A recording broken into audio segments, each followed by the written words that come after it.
উচ্চ সুদহার, ব্যাংকিং খাতের দুর্বলতা, সর্বোপরি রাজনৈতিক অস্থিরতায় দেশে নতুন বিনিয়োগ হচ্ছে না, ফলে কর্মসংস্থানও হচ্ছে না। পাশাপাশি জ্বালানি সংকট এবং মার্কিন যুক্তরাষ্ট্রের দেয়া 20% শুল্ক আরোপ বাংলাদেশের জন্য বড় মাথা ব্যথার কারণ বলছেন অর্থনীতিবিদ ও উদ্যোক্তারা। তৌহিদুর রহমানের রিপোর্টে বিস্তারিত।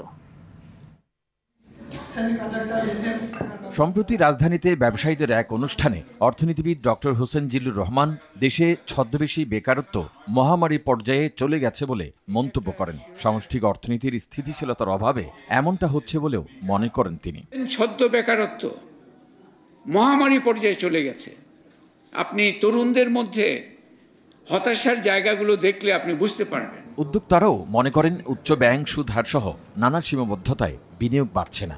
ইন্ডাস্ট্রি হওয়ার জন্য যেটা দরকার, আগে তো মেশিনটা আনতে হবে, র মেটেরিয়ালসটা আনতে হবে। তা আপনার মেশিনটাই তো আসতেছে না। যদি ফ্যাক্টরি করি তাহলে না আমার মেশিন লাগবে।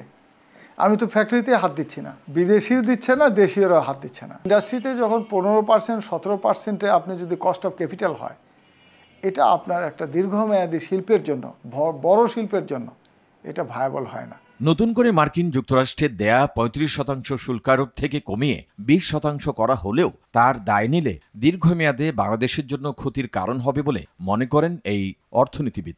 ডিউটি বা ট্যারিফের জায়গাগুলোতে তারা কতটুকু দায় দায়িত্ব নেবেন তাদের পর্যায়ে এটা নিয়ে নেগোশিয়েট করা দরকার, এবং তাদের কনজিউমার যারা তারা সেই জায়গাটুকু কতটুকু কনজিউমার পাস অন করবে সেটাও এখানে গুরুত্বপূর্ণ বিষয়। যেখানে আমাদের কি তাদের আসলে বাণিজ্য বা সহযোগিতা করা দরকার ছিল, শুল্কমুক্ত বাজার সুবিধা দেওয়ার কথা ছিল, তা না হয়ে উল্টো আমরা তাদেরকে উন্নত দেশকে দিচ্ছি, যেটা আসলে প্রকারান্তরে এই ধরনের দেশগুলোর জন্য একটা বড় মাথা ব্যথার কারণ হবে দীর্ঘমেয়াদে।